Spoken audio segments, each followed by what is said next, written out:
Welcome to another episode of Down the Barrel Podcast with Jimmy and Deano. And sometimes Jared. Down the Barrel Podcast is brought to you by the Minnesota Deer Hunters Association and Wolf.Report. Wolf.Report, a platform dedicated to elevating the voices of Minnesota hunters, trappers, and outdoor enthusiasts. Join us in advocating for responsible wolf management in Minnesota. Share your reports, photos, and stories, and together we will ensure that they are seen by all. The Minnesota Deer Hunters Association, protecting the future of deer and deer hunting through habitat, education, advocacy, and legislation. All right, so today we're talking with Ryan Rothstein, right? Yes, sir. Yeah. Thanks for having me, guys. Yeah, thanks for coming up. Making the drive all the way from St. Cloud area, right? Yeah, happy to be here, man. Just live just west of St. Cloud, so it's nice to get up to the Northwoods now and then. Yeah, but how long of a drive was that? Just shy of 3. Not too bad. Yeah. Wow. Dedication. That is dedication. We appreciate it for sure. Yes. Well, I kept listening to your podcast, and I'm like, I got to see what these guys look like, because if they look like they sound, I don't know. He's never coming back. Yeah, exactly. That is definitely a sketchy reason to come. That's a sketchy reason. I'm kind of curious, though. What did you imagine Dean looked like? Not like he does. Right. I don't know why. I don't know what I had in mind. But Yeah, you thought he was like a better looking guy, maybe younger. That's usually what happens when people only hear my voice. To be fair, he's not wearing his tutu today. That is true. Sorry, it's not 4th of July. Yeah. Yes, I was thinking like some 6'5", maybe not bodybuild. Well, you guys are ranchers now, so. right? Exactly. He does listen to the podcast. We got us a I'm fan not right that here. full of shit. I might look like it, but Gosh, he's definitely one of the 12? I think we're up to 15. Yeah, at least, yeah. Well, that's So awesome. we listen to the ranch edition. That's That's right. that's one We're of the gonna most have another popular one. ones. well, we so will. this is what I couldn't figure out, man. You're from Kansas, right? Yeah. Yep. What in the hell are you doing here? So Love. yeah, so I went to school in Wyoming, and so yeah, and everybody asked, well, how did you come to Wyoming?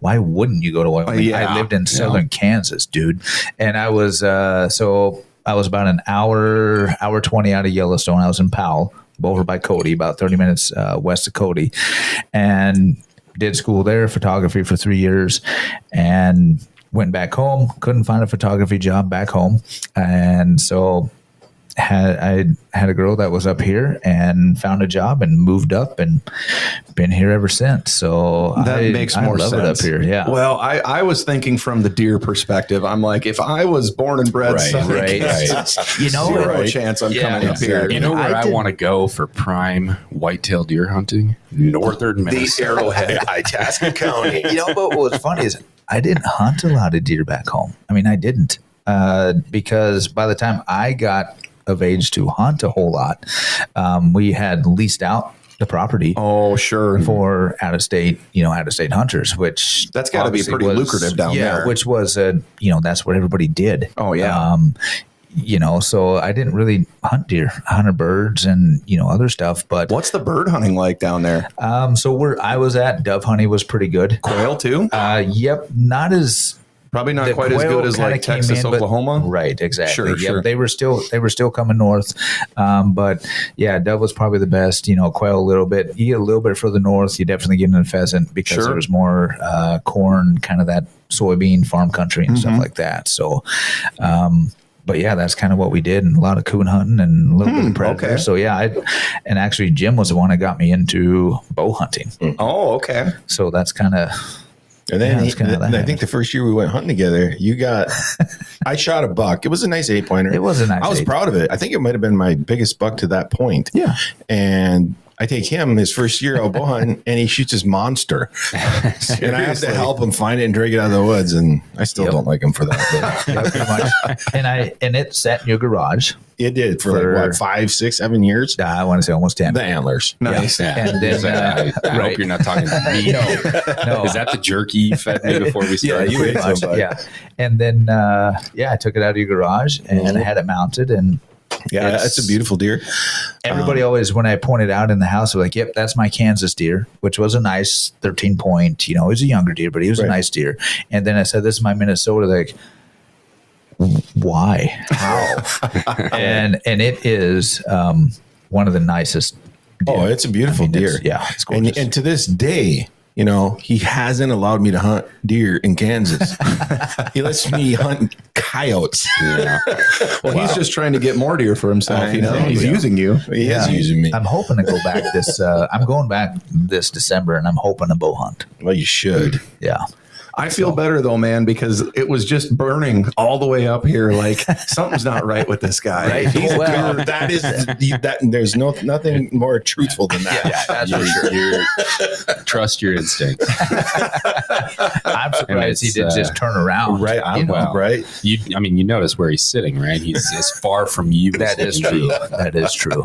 There's something wrong with that Kansas guy coming up here. But enough about me. that's we're my to- bad. Yeah, No, my bad. We're here to talk about you, Yeah, we Ryan. are. So, where do you come from, and kind of your background? Yeah. And then I know you spent some time in Texas, A&M, right? Yes, sir. Not Oh, not the Aggies. No, okay. they're strange folk.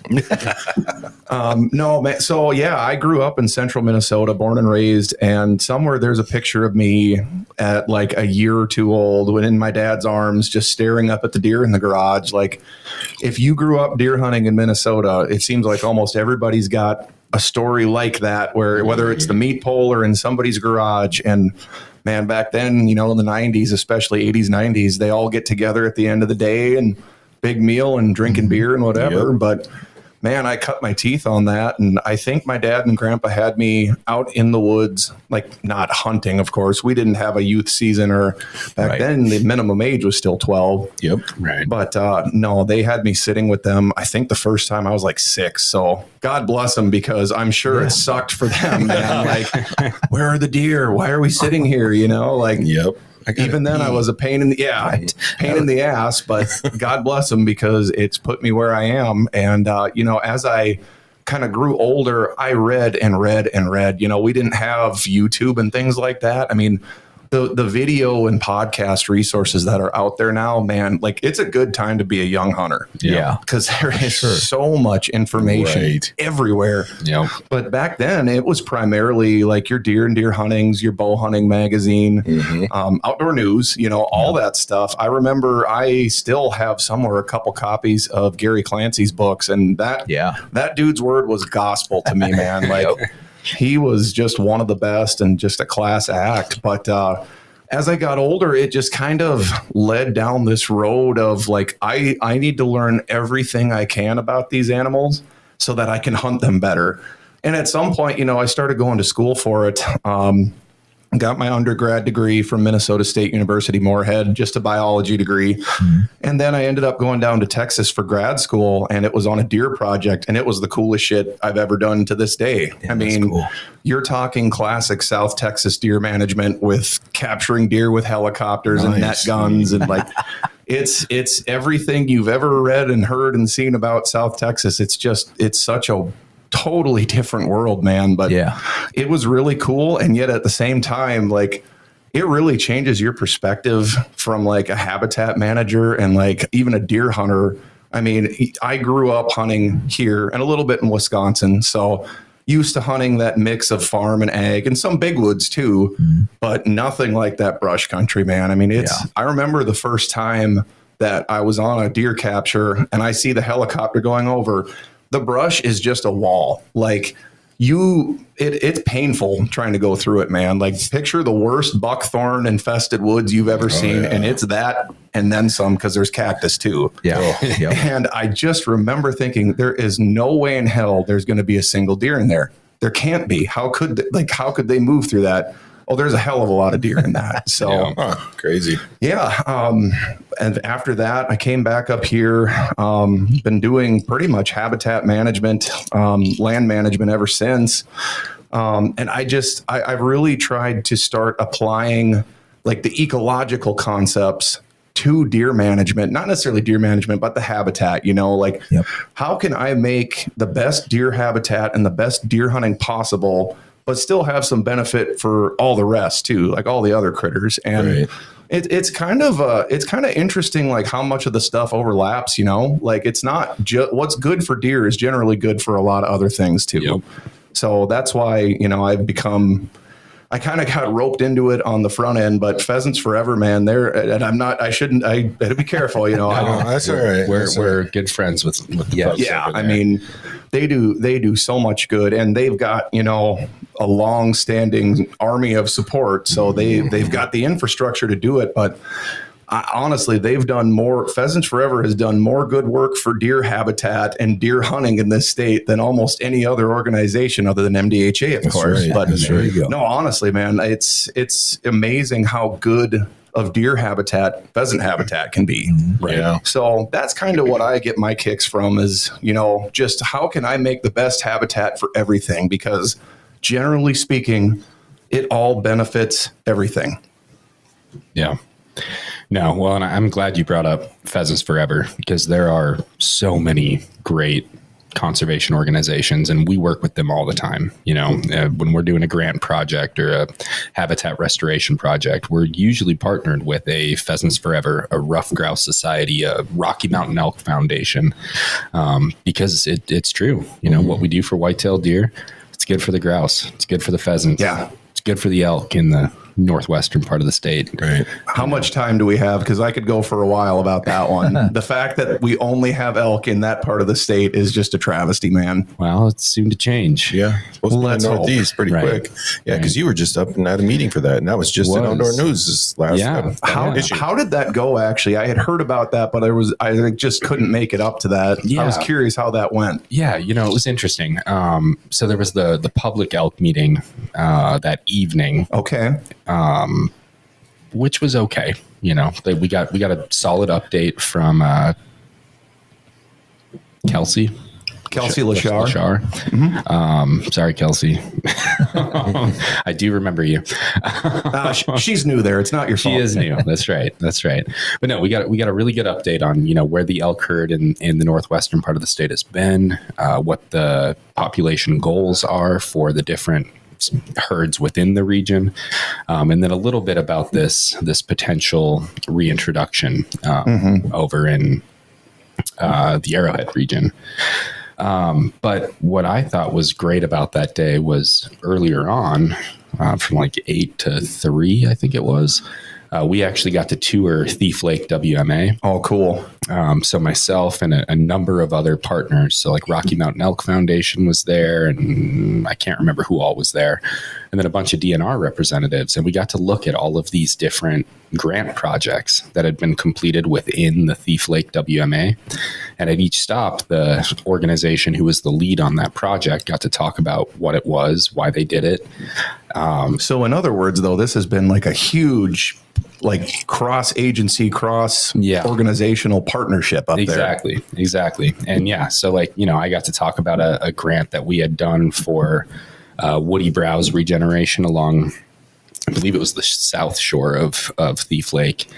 And, you know, as I'm talking, it's like I can't fully talk about this project and what it means without also bringing in Rocky Mountain Elk Foundation, because they were pivotal in us being able to do this work, and they consulted on the work, and, you know, they wanted to make sure that it benefited the elk as much as it benefited the deer.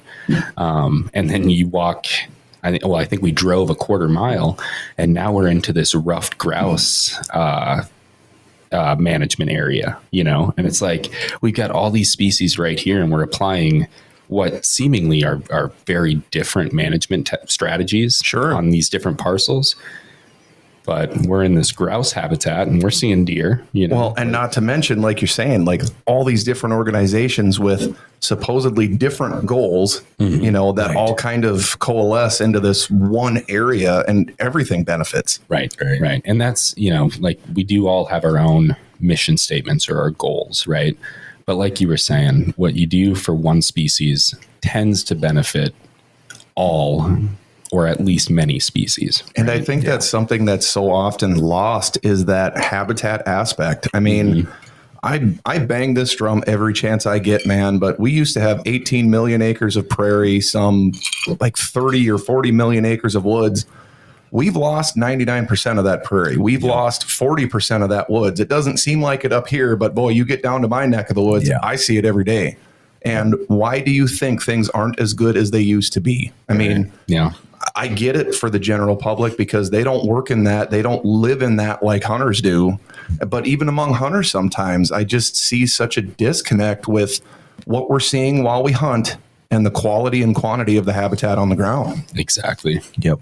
Right. Well, then that extends to, people maybe not seeing the grouse, the deer, any wildlife, and some of them just don't realize that it's the habitat that they're in. Exactly. You haven't done anything, especially, private land, you haven't done anything to help increase your habitat to get these animals back or adapt over time. I cannot tell you how many times in my neck of the woods. So I live in kind of that transitional area where it's that mix of, eastern hardwoods and farm country. So often do I see a deer stand on the edge of a crop field that's right up next to a WMA because there are 0 square feet of habitat on that private land. Yep. And I'm like, why do you think the deer are over here? Yep. I don't know. It just gets frustrating because there's such a huge gap there. And I'm going to throw a disclaimer in here. I have never been employed by the Minnesota Department of Natural Resources. I do not currently work for them. I would say that I am generally supportive of them because they do far more good work than the general public ever sees. Yep. And it's amazing how often I hear them just totally getting shit on for things that are so far beyond even their control. I mean, there are so few things. Again, this is not a great area of the state up here in Grand Rapids to make this comparison, but like down in my neck of the woods, if even 3% of the land base is public land, that's probably about it. Mm-hmm. Yeah. How much can you honestly influence actual animal populations on 3% of the land base? Right. You're hamstrung. No, you're absolutely right, and the DNR does get drugged through the mud quite a bit every day, every single day, and a lot of it, like you said, is unjustified. If we look at the wolf issue, for example, we're MDHA has been very outspoken over the years about how we need to return management of our wolf population back to the state of Minnesota, have a wolf hunting and trapping season again. People blame the DNR that we can't do that every single day. What you're talking about, one state agency in one state going up against a federal policy that they are actually prohibited from lobbying against. I just saw this today, actually, and I don't know if this is like it just came out today or not, but the U.S. Fish and Wildlife Service did file suit to try to overturn that most recent relisting again. Yes. Right.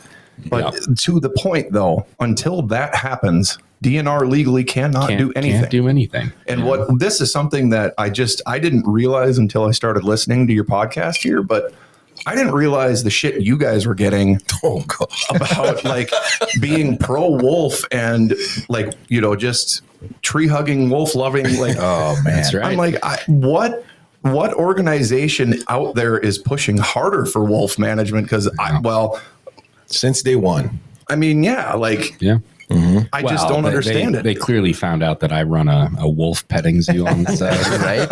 So if you're going to be up here for a few days, let me know. I'd love to see it. Yeah, it'd be great. You can come over. You can cuddle some wolves. Yeah, we get it every day. Oh gosh, email, social media. We get people that come in. I mean, we had an email the other day. That was about wolves, and it's like, when are you going to start doing something about wolves? Yes, our nonprofit organization is going to get right on that. Well, I wanted to respond with, are you a member? Do you know what we've done? I mean, just let's look at the facts. Quit listening to all the social media hate and yahoos. Just, if you want to hear straight from the horse's mouth, just contact us legitly, and we'll tell you what's straight up. Well, when we get those questions, I just started responding with links to like an article from 1994 of our executive director out in Washington D.C. holding up like a wolf management sign. Right. Yep. Like there is so much evidence that we've been working on this for years, and anyone who doesn't believe that is drank the Kool-Aid. Ignorant. They're ignorant. Well, it kind of becomes this broader societal problem of truth is whatever you want it to be right now. Right. You know, for like sure. you don't have to give a shit if it's actually real or not. If you want it to be true, it can be. I saw it on Facebook. Yeah. It's real. That's right. That it's Well, we kind of heard some of that today. We did. Oh, I mean, we had a man, gentleman did. stopping today, and we heard how horrible the DNR was. Yeah. Oh yeah, yep. And it's like, okay, let him speak his piece, and Right. and one spectrum to the next, and Yeah. whatever. It's like, all right, it's like just and you want to say to people, do you really believe that? I know. Do you really think that the DNR don't want to manage, let's say, wolves? Do you really think they don't want to? Right. Because How many fewer benefits, headaches really? would they have? Right. What benefit do they get from not? Right. Yeah. That'd be like me saying, Dean, I know you run our merchandise and our sales at the store, and I want you to manage all of that, but I don't want you to have a thing to do with the guns.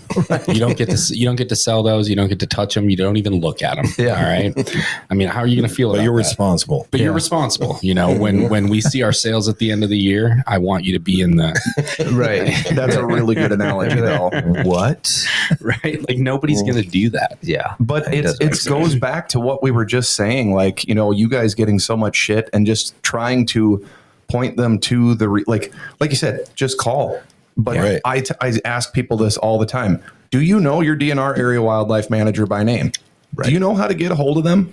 Because I know I know probably the 3 in the area that I hunt, the areas that I hunt most frequently. Like, if you don't even know who these people are, you can sit there and talk shit all day long, but you have no idea what they're like. And Right. What they actually care about. Yeah. I've been fortunate that I've been able to either meet or work with a lot of different DNR wildlife managers.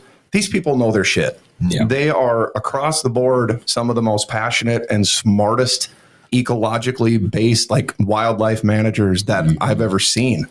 And if I would be willing to bet if you could anonymously poll them, the vast majority are going to say, yeah, we'd love to manage wolves. Oh yeah. But I mean, there again, like, it's so easy to sit behind the keyboard and say, do nothing right. They don't know what they're doing. But Right. I mean, even big game program leader Barb Keller, like, I talk to her a couple times a year, and I'd be lying to you if I said I agree with everything DNR does. Like, I don't generally agree with some of the stuff they do. But what good is it going to do me to just go in, shouting and screaming with the pitchforks out and go, Barb, you're doing everything wrong. Right. Because well, especially when if you talk to Barb for 5 minutes, yeah, you immediately know this woman's a lot smarter than me. dude. Yes. She did not get that job by accident. Right. Like, she's very, very intelligent, and she cares. Like, if you come in with a level head and reasonable questions, like if you're actually willing to have a conversation, Right, and she'll give you open-minded, all the time in the day. Yep. Well, and that's the funny thing is, we get these, and you get it with every state, and then every state organization. I remember seeing out in Wyoming with the, with those managers, or we have in Kansas with Kansas Fish and Wildlife. People just, it's the hate authority and hate the rules. It's like, do you honestly think the DNR, they don't want to manage every species to the best of their ability? Right. Do you really, think in the back of your head, do you really think that the DNR can do nothing right? They don't even want to manage the deer. They're trying to take him away from us, blah, blah, blah, this and that. It's like, is that truly what you think, that they're just out there for the money? If that's the case, They're not out there for the money. No. Right. They don't make that much money. It's like, really, I just don't understand how people even think that in the first place. Well, and what's frustrating to me is, like, if you've met even a couple of them, they care more about their work than you do. I promise you that. Oh, yeah. Like, it means something to them. Right. Like, they are very passionate about the work they do. And honestly, I would challenge just about anybody that's super anti-DNR that thinks they care. Go into your DNR office and talk to them, because I'm going to bet they care more than you do. Yeah. Well, it's the same with MDHA. Do you not think that we're there for the hunter, for the deer, population, for everything? That's what I don't get. You guys aren't doing enough. Okay, please tell me what we can do more of. Right. Right. There's only 24 hours in a day, man. And I would love to be able to write federal policy, but Right. That would be unfortunately, so much that easier, is- right? Yeah. That's not in my job description. Can't you make the laws? Come on. Yeah. I wish. Jeez, if I you can. wish. Really? Yeah, but you just need to scream more. Tell people what you right. hate more. You're right. Go on YouTube and do your research.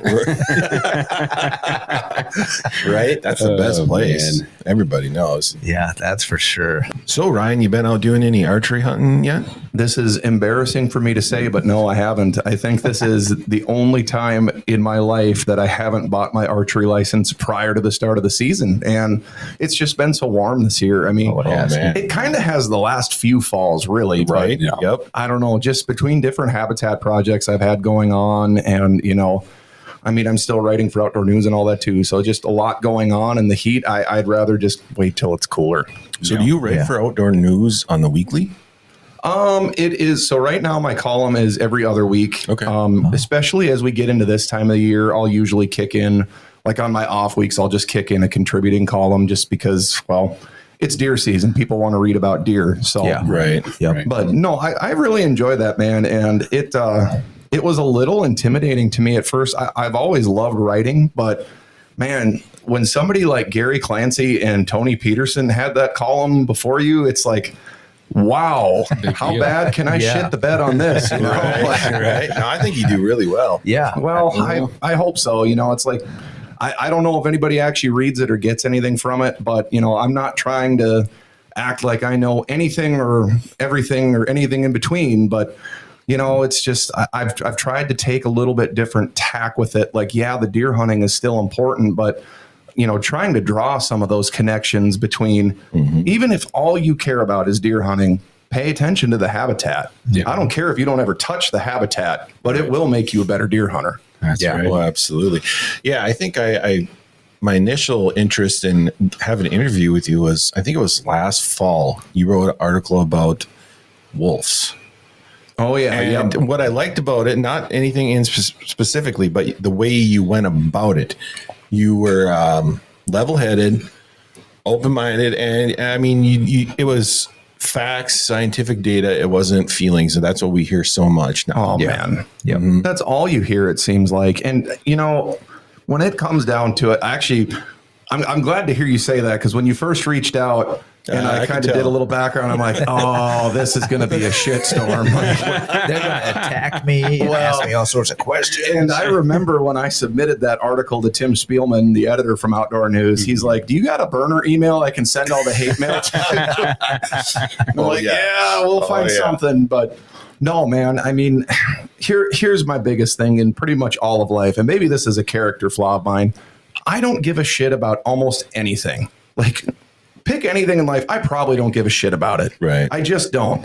I care about deer. Right. I care about deer and I care about my wife. And beyond those two things, well, that's about it. It's all good. And so, like, I'm not going to sit here. I don't give a shit who you want to vote for this fall. I do not care. I could not. I have zero time for you if that's what you want to talk about.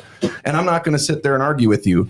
But if it's like one of the two things that I care about, I will absolutely have a conversation with you, and I will absolutely be coming prepared to bat because, like you said, man, it's so easy to get down the vortex of shit talking and just total emotion, zero fact to it. Right. And I feel. well, this is why it's bad because I said, give me a reason. Exactly. Right. Exactly. So, who are you going to vote for this fall? White-tailed deer. Right in here. Now, Jimmy actually has a great sign up in his office right now. Right. What is it? Venison and backstraps. Venison and backstraps 24. Yep. The best one, I'm sorry if you guys have to cut this, but the best one that I saw was a sticker somebody had on their car and it said poo poo PP 2024.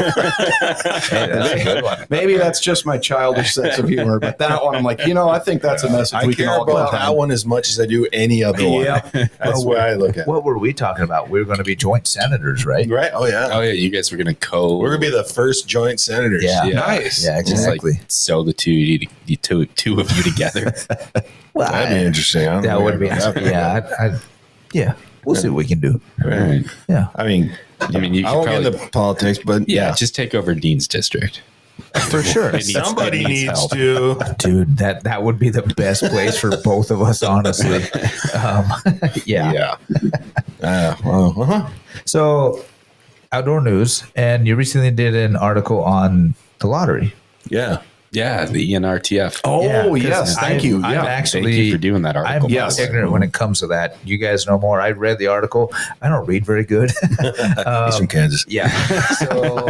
So you guys need to fill me in on that because I also have a sidebar on that too. So Sure. but I appreciate you, writing the article on it. So Yeah, I read it I'd say yesterday. Jared, you go first on it and kind of give me MDHA's perspective because I think your perspective and mine might be a little different on it and not in a bad way. Yeah, absolutely.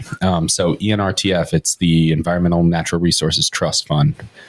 Basically, it is lottery funding that goes right back into conservation in the state of Minnesota. It is up for renewal this year. It will be a ballot measure.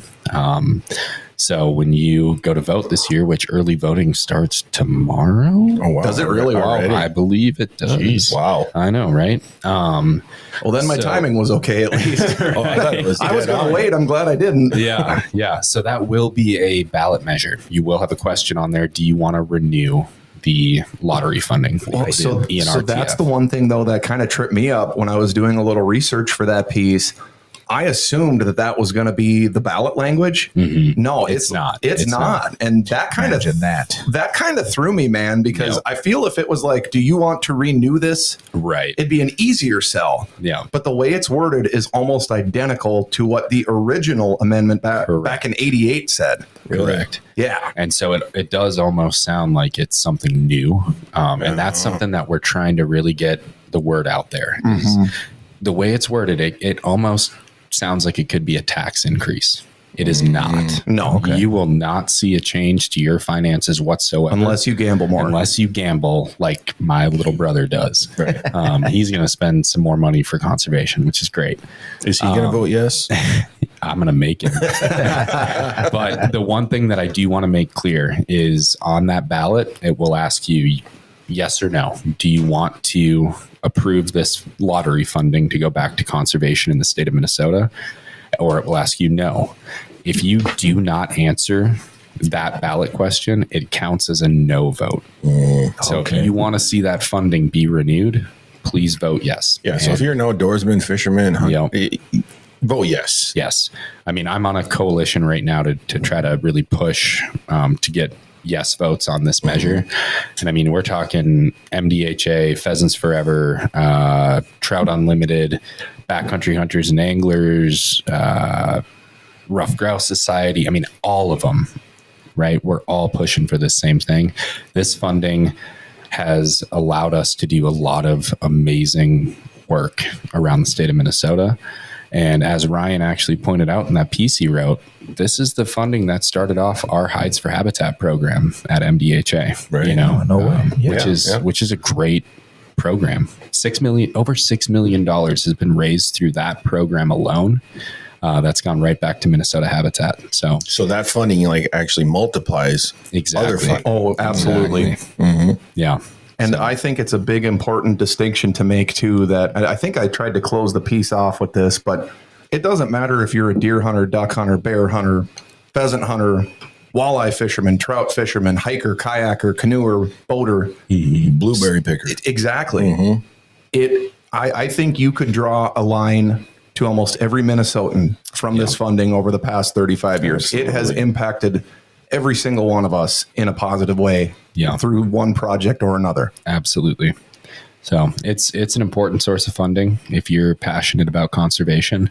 So I highly encourage you to vote yes on that ballot measure. And I've just from my perspective with it, I'm glad you started, Jared, because you kind of laid out what's going on to pass it right now. But this is coming from a habitat manager perspective. I've been fortunate to work on a few projects that have been funded with this trust through the ENRTF. It is doing wonders for the habitat. I mean, there have been so many prairie restoration projects, so many reforestation projects. I mean, water quality projects. It is legitimately putting better habitat on the ground. Right. And I don't care if that's happening on public land or private land. Every acre matters. So is that like that money comes from like somebody's buying scratch offs in front of you at the gas station? Yeah. So we all hate those people, right? They take forever. They take forever. But why not take some of their money and make our hunting and fishing better? Exactly. right. So vote That's yes. right. Yep. Right? I mean, I can't stand those people. I mean, Oh, it drives me nuts, dude. me too. Especially when they're like cashing in and stuff. Oh yeah. Yeah. Here's And my, then buying more. here's my Buying biggest more. problem. I'm not thinking about ENRTF when I'm seeing them do that. I'm just like, you son of a bitch. I go to the gas station, like one right across the street here, every time. Yep. Yeah. Every No time. I'm like, I'm sitting here. I need ice. I got to get back to the studio. Yeah. And there's somebody doing that. And I'm like, And 15 minutes later, every you're still there. time. Yeah. I feel like we need to make a law. I'm going to find a sponsor to write this. Let's bill. give them their own kiosk. Well, that'd be great. Only Or online. sure, buy your scratch offs, but you are not allowed to scratch them at the counter. Yeah. Right. You need to walk I've seen away. Yeah, you go to federal scratch prison 'em. if you scratch them at the Yeah, counter. go scratch them and then get your ass back in line if Yeah. you want to cash them in. But you Right. don't get to scratch. You don't them get to there. do the whole process in front That's of me while I right. want to pay for my ice that's, That's melting in my right. Yeah, my hands. coffee that's getting cold. Right. Anyways, Well, I'm glad you guys- ENRTF. Yeah. What do Let's you got on renew that. You know? I do. So I've read a few things on our lovely social media, and this is, I'm not going to read the whole thing, but I'll kind of see if I can summarize it best I can. So this is from, I believe it's. I'll just say it's from one of my favorite senators. Those who listen to us know who it is. And so what this gentleman states is the ENRTF. Currently, 40% of lottery proceeds go to the account, and this question will ask if voters would approve of a constitutional amendment that reauthorizes this process for 25 years, right? We all agree that. So, goes on to say this has been a popular initiative in the past, but things have gotten out of control. The ballot question goes far beyond its original bounds. The LCCMR, this did a lot of big words for me. So, Legislative Citizens Commission of Minnesota Resources already decides what projects are funded through the ENRTF, and the legislature approves those projects that are picked. Okay, so the new iteration would take the legislator completely out of the equations. Legislators would have no say in it. Sounds like a great idea. Honestly, yeah. That in turn takes the people's voice away. False. You want to know what does take the people's voice away? Yeah. My former representative before redistricting kept trying to shoehorn municipal well water treatment into this shit. Oh, look at that. Yeah. I bet it's this guy. Another paragraph down, the new process would prevent funding from going to important projects like water pollution, city water discharge, public water issues, Oh, and this so wouldn't on. happen to be We like to call him. Terry, what the No, hell? this is too far north. This is Okay. Richard. Yeah. Yeah. So But anyways, We like to call yeah, they don't support this and blah blah blah. So what I'm seeing is they say it takes away the voice of the legislators from the people. I want to say disagree with I'm that. going to say bullshit on that in the Yeah. first place because the LCCMR, the Legislative Citizens Commission of Minnesota Resources, is not all politicians. correct. boom. Is it half of the commission is Correct. citizen? Yep. And then half are legislators. Right. And so typically on this podcast, when we're talking about, comments or what from this. about different people, Yeah. we refrain from saying names. Right. Right. Right. But I think as soon as you become an elected official, that rule goes out the window. All right. Can I say his name? Are we talking about Senator Steve Green? Yes. Sir. Oh, I wanted to. Mr. Green, yeah. Yeah. He's my favorite. Yeah. So I thought his name was Dick. It's not? Oh, it's Steve. Steve Okay. Green. Yes. I met that guy Yeah. down at Did you? down the hill Yeah, last God, year. that's a day that'll Yeah. live. And that's probably where I got that from. Yeah. That would make sense. I can't Yeah, imagine he's any more pleasant in person than his gotta than be- his comments. He is definitely. He's He's your public- representative, isn't he, Dean? He is, Or and senator, he whatever is all for nothing public, all So private. going back to that, But anyways. that elk meeting that I was just up in Thief River Falls for, we had this public portion of the meeting that evening, and Senator Green showed up. And we were talking about this research project that the DNR is trying to conduct on our elk populations, and Senator Green stepped in and basically gave his 2 cents on how we shouldn't trust the DNR. We shouldn't fund any of this research, all of that. Which, just And to give a then- little background to the project, is a really cool project. It's an by the amazing way. project. They're looking to put GPS collars on a bunch of elk among these different populations to actually study habitat use, study life history characteristics. Like, how are these elk surviving? Where are they living? What are they doing? Yeah. I mean, if you're a hunter and you legitimately care about the research, what is your beef with that? Right. Who are you going to trust? Scientists or the politician? Come on. Right. Come on, Minnesota. We know who to Well, trust. and so Science. Senator Green, he gave his little spiel, and then he said, "But on that note, I actually have to head out," and he left the room.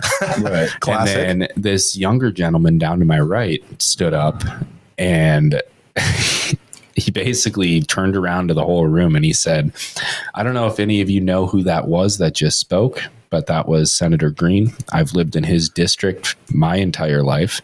And that guy just hates public land. He hates it. He does. made that abundantly clear Yep. when we met with him. Yep. And then he said, I don't think in my time of following politics, I've ever seen him vote yes on a single bill other than his own pay raise.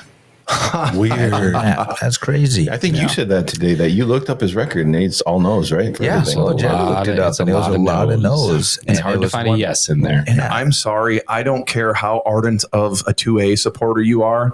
If you are a hunter and you are voting for that guy, you are hurting all of us. Right. So as a nonprofit, we don't endorse candidates. Right. We can endorse policies, but I would say that this is a candidate that does not agree with supporting public land. He votes for deer farmers more than he votes for deer hunters. He'll straight up tell you he hates public land. Oh, for sure. He'll straight up tell you he doesn't like MDHA. Oh, yeah. He straight up told us that.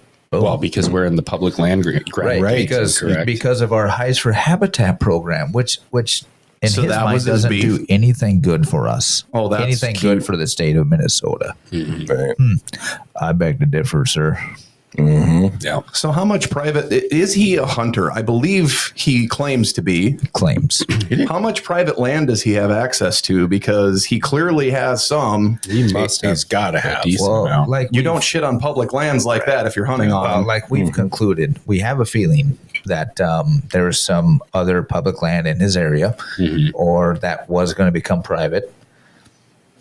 Maybe one of our chapters or something became, turned into a WMA, or the Right. DNR came in, something along those lines. We're not exactly There's sure. some, We're there's some speculating, but background butt hurt there. there for is sure. Yeah. for sure. Yep. So, Yeah. but I'm at going to any steal rate- that phrase, by the way. I like butthurt. I like that. Yeah. But at any rate, the lottery is a good thing. Yeah. Moral of the story: Senator Green is wrong. Public lands are one of the, I would say, biggest assets that we have, especially here in the state of Minnesota. And Absolutely. we should do everything we can to ensure that we have funding to allow them to thrive and expand in the future. Exactly. Right. I Because don't- that is Minnesota. I don't think people realize how spoiled we are here. I mean, we have 2 dedicated funding sources for natural resources and habitat. Yep. I don't think there's another state that has that. Missouri has dedicated funding, but I believe I couldn't find anything to the contrary when I was researching that piece, but I think we are the only 2 states in the entire country that have dedicated fund pools for conservation. Right. Right. Yeah. It's pretty amazing, and it's something that we need to fight to keep. So Yeah. Well, we Oh, can't sure. take it for granted. I mean, you said it, Dean. That is Minnesota. It is. We have cleaner water than most places. We have a lot better habitat than most places. It may not always seem like it, but we do. And that's not by accident. No. Yeah. Well, and growing up in Kansas, it was private land. Yeah. I mean, the only public land you had were for pheasant hunting. I mean, Yeah. it was, CRP ground that was brought back that, the ranchers, farmers got paid to turn it in CRP and whatever else. But it was mainly pheasant. You do watch videos where these guys go on these public land hunts in Kansas. It's all CRP ground, and they get lucky and they find a buck laying down in it. And sometimes they'll harvest it, but most times not. But public land, at least where I was at in Unit 16 in Kansas, it's unheard of. yeah. It was all private. So when I came up here, public land hunt, it was a a culture shock. To You can hunt. damn near throw a baseball and hit Right. public land up Oh, here. you're It was back a door. culture shock to hunt up here. It's like, what do you mean? I can just hunt anywhere in 3,000 acres. It's like, Right. what? I can do whatever I'm not do whatever I want, but I can hunt anywhere as long as nobody else kind of claims it. I did have my run-ins on public land the you first always couple years. do. hunting. Everybody does. And and I was discouraged here and there. And it's like, oh, dude, I got to find some land. Well, I still don't have the opportunity to buy my own land or enough to hunt on and make it, what I want it to be. Yeah. So I cherish the public land hunting and that ability. Right. So and that's the thing is, you don't own your own land, but you do. You own that public land. Yep. Right. Every single person in the state of Minnesota is a landowner. And that is a pretty uniquely American thing. It's insane. Right. It is. It's insane. And it's something that we should pride ourselves in, and it's something that we should fight to keep and to expand into the Right. future. Yeah, and that's sure. that's what MDHA is here to do. That's what a lot of great organizations are here to do. And That's why you should vote yes on your yes. ballot. Absolutely. Yes. Well, and I'll tie this in. So the U.S. Fish and Wildlife Wetland Management District manager in my area has a fantastic saying that I'm going to try to not butcher for him. He gets asked all the time, when is enough when it comes to how much land do you need to own, fish and wildlife? When is enough? And his response, I won't say this is verbatim, but I'll try to get close, is when there is enough clean water that we don't have to worry about clean water anymore, when there's enough habitat that we don't have to worry how pheasant numbers or duck numbers or pollinator numbers or deer numbers are doing, when everybody has a place they could hunt without bumping shoulders with each other, that's when it's going to be enough. nice. Yep. Yeah, For sure. Absolutely. I can't find a thing wrong with that statement. I can't either. But it does. That's good. But it does tie into. That's why it is so important to vote yes to renew the ENRTF, because it is providing. And the thing is, like, ENRTF compared to OHF, Outdoor Heritage Fund, really doesn't do all that much land acquisition compared. Correct. So you're not even if you hate public land. Right. You're not necessarily voting for that with ENRTF. You're just voting for better habitat and more habitat. Yeah. Right. ENRTF is just restoring the lands that already exist, the public lands that already exist. Yep. So if you are worried about a land grab, Senator Green, that's not what this funding is there to do. Right. Right. So, And we hunt the majority of the time, for the most part, is private land butted up against public land. Public land. yeah. And we do enjoy that as well, because you get to enjoy that public land, and then of course you have public land hunters who are going to bump deer potentially even more to the private land in a way, Right. or in your area. Those are my favorite type of hunters. Exactly. I love those kind. They are helpful. They can be new, They can be pains in the ass. But Yeah. For sure. Obviously, we accept them. Yep. Yep. Just part of public land hunting. Right. But that's where I should be careful with saying this, but I won't.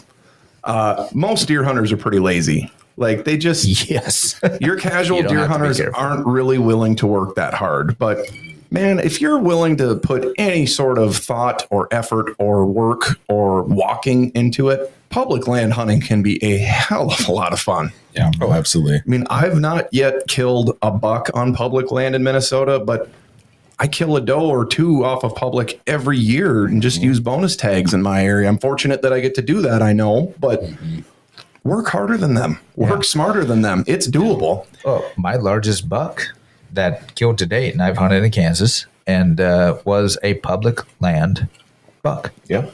And actually, my last three were all public land.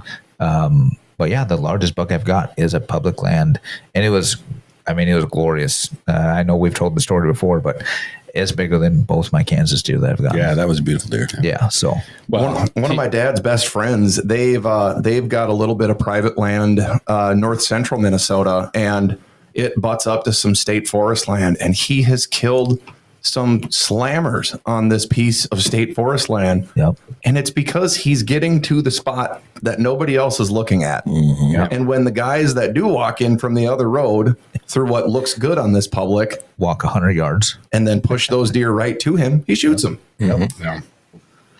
Well, I'm not going to go as far as to call Minnesota deer hunters lazy. However, I will say that there is evidence to back up somebody who might make that statement. I believe the figure was it was like 89 to 92% of public land hunters in Minnesota never get more than half a mile from their truck. And this is my biggest thing with all that, though, man. That's fine. Right. If that's how you want to hunt, that's fine, right? But do not let me hear you bitching Yep. about not seeing deer, that it's all the DNR's fault, or that it was the wolves. Yep. Right. Or that, there were hunters in the trees to either side of you. Because, they're all going an easy walk from their truck. Exactly. We can say that about Ripley. Right. Because we go into Ripley, park the truck. I most of the time, just depending on if we're on a ridge or where we were, I could almost see the road and truck to where I found a tree that I thought was great. There was a trail, whatever, but it was a couple hundred yards off the road or wherever. And that's just kind of par for the course. It is. Ripley. But then we also had guys that would go back. They'd go a mile in. Mm-hmm. Would they see more deer? Yes and no. Would they see less hunters? Oh, for sure. They saw less hunters. Here's the flip side of what we were just talking about. Back when I hunted Ripley, we did hunt basically right off the road because the guys that did push all the way in pushed the deer right back around to us. Right. And that was what was nice about Ripley before is you get that push. But I feel like Ripley, we've got to that's a microcosm. It is. Ripley, how it used to be. Ripley now is going to be a different story. But there were just deer up and moving all the time in Ripley because there were thousands because they didn't have a choice. Right. And where I hunted but if we look at public land in general, that's not the case. That's fair. Right. Right. And where we hunted before was on a plantation, and we'd go back. We were probably back a mile, or I was back about a mile. And then off the main road that came in, I was probably 150 yards. Overlooking a nice opening, whatever else, and guys were moving in behind us. But we get in, and then the other thing is you get in. Were early. you the guy that I always used to run into? No, I ran into a few lever action guys. From Coon Rapids, and I pointed them out a few years. You got a problem with lever actions? No, just Coon Rapids. This is the year of the lever gun. This is the year of lever gun. Camp. Yeah. Mm-hmm. No, it was the guys that would come in. So we're, mainly archery for the most part. We've been hunting for weeks. Month and a half almost, at that time.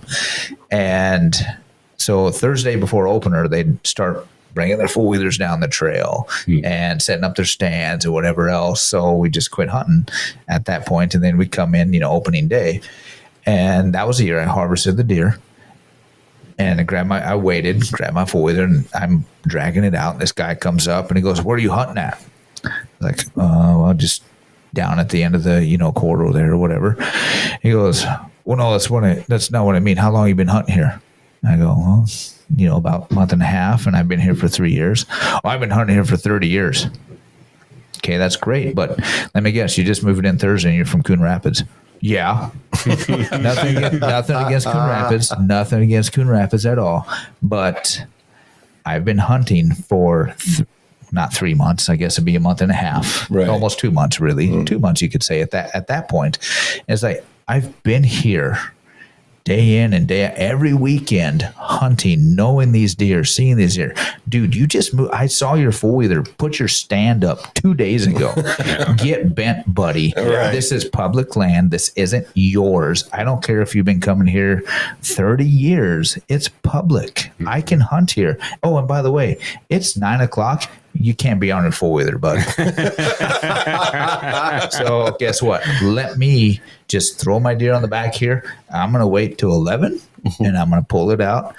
You go ahead and take your four-wheeler down the road. Thanks for chasing the deer to me, because I guarantee you did when you drove your happy fat ass in at 8 o'clock. Well, and one thing that I've noticed too, and I'm not I'm not meaning this as a dig on you guys, but I've noticed that Are we about to fight? the older crowd tends to have more of that mentality. Who you calling old? No. I'm saying guys in our age group, Yeah. Really calling us old? older crowd. You're not geriatric. You're just older.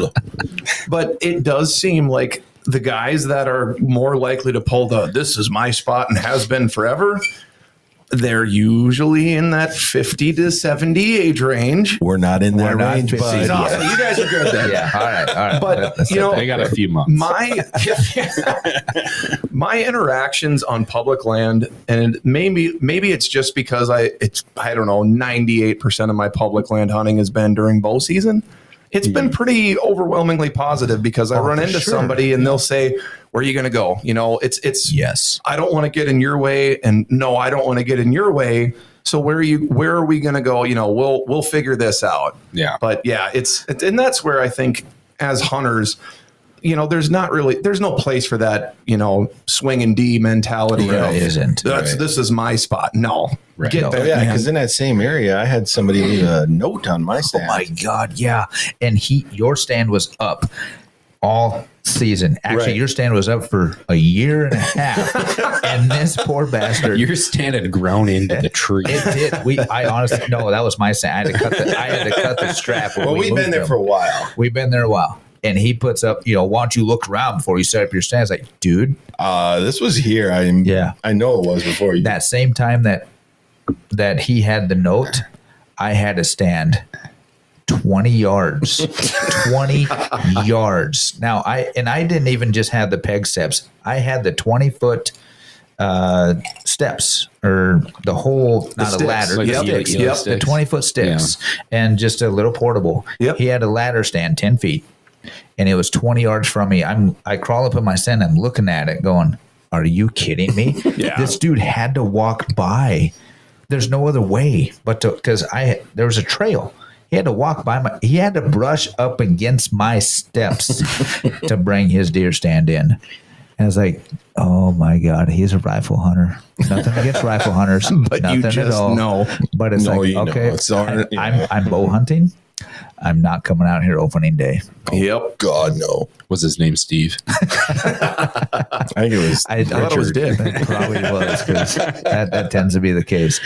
But my third year rifle hunting, I was hunting down by Hill City, and there's a couple islands that we were on, or that I put my stand on. They had to go 2 islands over, and I put my stand up, chained it up, you know, portable, whatever. It had been up there since, let's see, we probably put it up grouse opener, so bow hunting opener. Didn't hunt it, put a camera out there, you know, a few other spots. But anyways, so I go in opening day. You know, I was like, yeah, sweet. Honestly, it was my first day hunting in Minnesota rifle season. I got all my orange on, you know, I'm loud as hell because the gift stuff I had was loud. So I'm walking in, it's like, what is that? That's not my island, but that's orange. Are you kidding me? Seriously. If you look 40 yards behind you, I'm on the edge, my stand, you can see it. So I walk up to this guy and he waves. I go, hey. He's like, how you doing? I go, good. My stand is right there. He turns, he looks at, huh, yep, it is. Yeah. It's been there since September. I go, let me guess. You put it up Thursday. Well, yeah, how'd you know? Because you're from Coon Rapids. Rapids. Yep. So needless to say, I sat there for about an hour and a half, and I was just pissed the whole time, dude, because the lane that I had deer coming from were coming Guessing right his from stand his was island. right there. Yep. They weren't coming up, and I was like, oh, this guy is he's killing me here. So about 10 o'clock, 10:30, I was like, you know what? Screw this. He screwed me. I'm going to be the ass. Yep. But I You was are quiet. generally I the came ass, down yes. and I said, I came down at 10:30. I said, dude, I'm out. It's all yours. I said, are you hunting all weekend? He goes, yeah. Okay. I'm not coming back. So And that's I didn't go public back. land. And that's public land. I'll give it that. But it's like, look around. Yeah. I mean, it wasn't even truly scouting. I didn't have the shit hidden. It was in a wide open tree, his island, my island. You can see the trail. That was a good trail. And it's like, oh, look, there's a tree stand. That was all we had to do. And up here we good call on you. islands and swamps. Yeah. Hey, there was some good swamp deer there. Oh, there. Yeah, I know exactly what you're talking about. Yeah. For sure. Good on you for not making all the noise, taking your stand down, and pissing on his tree. Because that would have probably been my move. We're all thinking it. Yeah. So We're not I going to gotta say ask, the second weekend I went back, his stand was gone.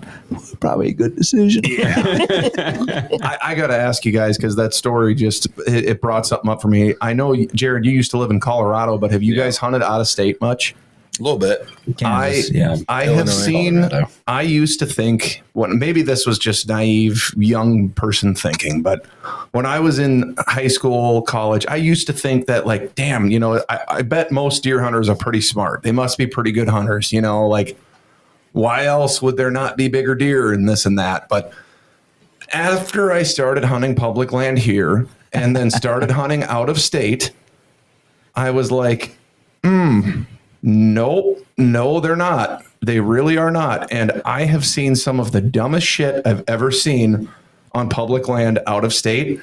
And I hate admitting this, but almost every time it has been somebody with either Minnesota, Wisconsin, or Michigan plates. We're going to say Wisconsin. Yeah, let's for go sure. Wisconsin. I'm cool with that, but Well, Wisconsin. everyone knows a smart deer hunter's a Minnesota Deer Hunters Association member. yes. And they don't do that kind of stuff. That's They right. do not do that kind of stuff. That's why Yes. Dean was polite and just left. Join MDHA. He's just like, go ahead and hunt me, bud. Join MDHA. Don't be an idiot. Don't be ignorant. And at that time, I was an MDHA member. Well, I suppose I if had you just hunting with joined. Josh. Yeah. I did. I just And that joined. thought was in the back of your head when Exactly. you didn't rip your stand out and bang it around. Yeah. Well, and it was hard for me coming up from private land and what we did as, land management and everything. Well, and, the thing and I deer have to management. imagine too with Kansas, man, is there's a lot less people. I mean, the properties are generally just bigger, Yes. fewer people. Like that alone had to be kind of a culture shock coming up here where there's a hunter around every third tree at least Yeah, sometimes. exactly. Oh, for sure. It was totally different. And then just the management practices and everything. And what I love is, getting back to your public land, statement and whatnot. It's like, it's not necessarily everybody's brown is down, but it kind of is in certain areas, which in certain areas, it's not that it has to be, but I'm hunting for meat. So brown is down. Perfectly fine. But what I love is it's those people that are always the ones to say, the DNR mismanaging these deer. It is, man. Right. But yet you're the one that shot a spike buck. What I or get something every single year. I know I'm biased in this because I'm fortunate to live in a part of the state where we don't get the winners so frequently like you guys do up here. So it's a little easier for me to say this, but man, everything that I've seen in like west central Minnesota, southeast Minnesota, and what I saw in Texas, if we had the age structure in the deer herd in Minnesota here that Iowa has, people would stop talking about Iowa. I promise you that. Yeah. And I'm talking like I was in what they called the golden triangle of South Texas. Most of their yearlings are spikes. I see yearlings every year that 6 points, 8 points, 9, 10 points sometimes, 90-inch yearlings. That's a 200-inch deer at 5 years old, most likely. But he's getting shot at a year. Yep. Oh, yeah. And I don't begrudge anybody that, but you're exactly right, Dean. Like the same guys that are like, DNR fucks everything up and they can't do anything right. They're the same ones that, well, why don't you shoot a doe? Well, you can't eat the horns. Okay. Again, I mean, if you know what, man, you bought the same tag I did. If that's a deer you're happy with, you will never hear me sit Right. and shit on you for that. Right. If you're happy with that deer, good on you, man. I'm just glad that you're out hunting. Like we need more people that care about that stuff. But if you're going to sit there and say that it's the DNR's fault, when that yearling buck came out chasing a doe and you shot the yearling buck when you could have just as easily and legally shot the doe, I don't want to hear it. Right. Right. Well, and I've shot spike bucks. I've shot, I have too. small little paddles, whatever. but I'm not the one also saying, God, gee, I don't have a 10-point buck in my area. I don't have a 12-point or an 8-point. Right. I know there's not one in the area. Yeah. It's not because I've shot all of them when they were spikes, but I'm also not complaining. Yeah. I'm going to shoot whatever comes in, whatever legally deer I can take, whether it's a buck or a doe. If it's a legal buck and that's what I can take, again, I can't eat the antlers. I mean, yep, I'll pass it up maybe the first weekend. Say, yeah, I'm going to wait. Maybe there's something on camera or whatever. But you know what? I need deer meat. I totally hear you, man. That's what I'm shooting. You know, and I think we don't need to get too deep down this rabbit hole, but this is just something that, especially the last 5 to 10 years, has really started bumming me out, man, is what a propensity deer hunters have now to just complain. Yeah. I mean, and I'm not saying I'm innocent among that either, but I don't know, man. Like my grandpa's the one that really kind of introduced me to this lifestyle. And I look at what he had for deer hunting and what we have now. And if he were still alive, he'd be like, what in the hell are you guys complaining about? Right. I mean, don't get me wrong. Not everything is roses and daisies, but it just bums me out because I would rather we all do something about it, whether that's go do a habitat, go volunteer with an MDHA chapter or a Pheasants Forever chapter. They all do habitat projects, or most of them do. Yeah. Right. Go donate to an organization like that. Go volunteer for something, like do something about it. Don't just sit there and bitch. Yeah. Preach, brother. Preach. I mean, it just bums me out, man. does. We could get so much more done. Yeah. Do you want to just stay on that topic for the next 40 minutes? I mean, I'm cool with it if we need to. Can you People speak need to louder hear to it. the people in the back? Right. I don't know, man. And I'm not saying that I never piss and moan about something. Oh, I didn't agree with DNR about that. Like, Right. Yeah. I'm not innocent about it, but I at least try to put my money where my mouth is and be a member of all these different organizations and do habitat projects, get out there and get the work on the ground to hopefully make it better. Well, speaking of being a member of all organizations, I'm a member of BHA. Well, obviously MDHA. We'll say them first. BHA, National Deer Association, Whitetails Unlimited. I'm not Pheasants Forever. Just I should be, but I know I should be, but I don't hunt as much. But their habitat programs are great, and so that's who I'm a member of. So Jimmy. let me be a hypocrite for 8 seconds here.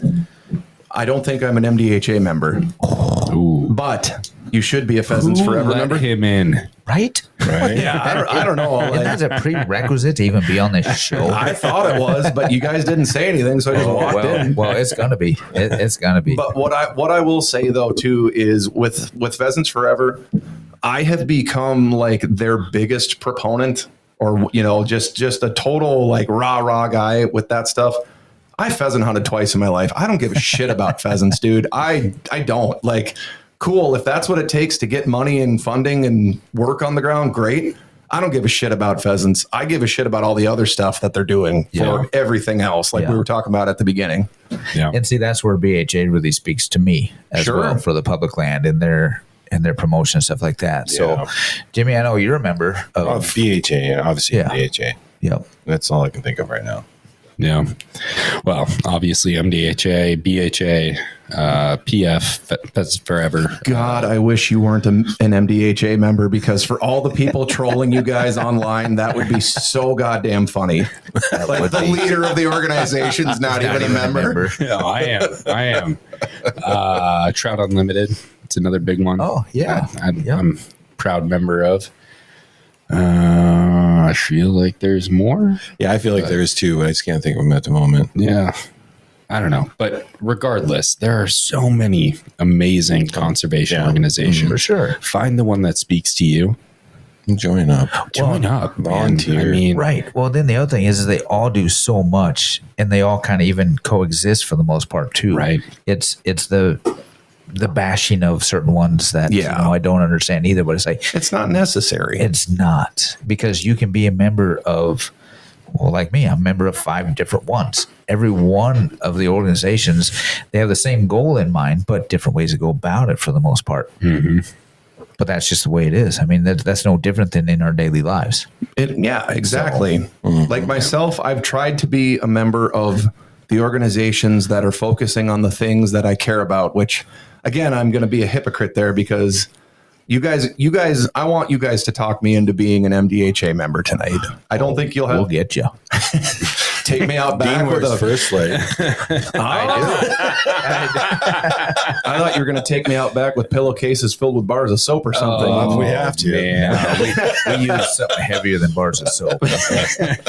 But like, you know, I am not a wealthy guy. Like, I don't come from money. I don't have a lot of money, but to me, it's what I care about. And it's important to me to be members of these different organizations because I do see on the ground the difference that it makes. And like you said, Jared, if money's tight for you, like at home, I'm not going to be like, oh yeah, give all your money to a conservation organization. But if there's one that does speak a little more to you, join up, man, because it does make a difference. It really does. 100%.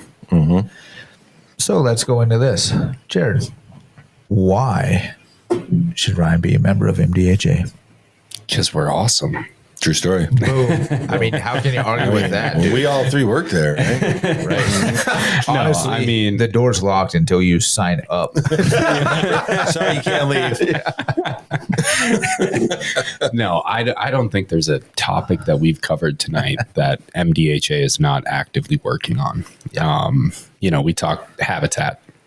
We have restored or acquired and donated back to be public land. We're coming up on 100,000 acres of, of public land just in the state of Minnesota. Right. We talked about a lot of legislative stuff here. Yeah. You know, we do so much legislative work at the Capitol. We have a full-time lobbyist that works on behalf of our members. And that's a big part of it is if you're a member of MDHA, you get a vote. Your voice matters. It tells us what we should advocate for, how we should vote on certain issues or topics. And then we just recently touched on the youth aspect and how we kind of have this lack of hunters that are coming into this tradition of living off the land, protecting the land. And that's a big part of what we do.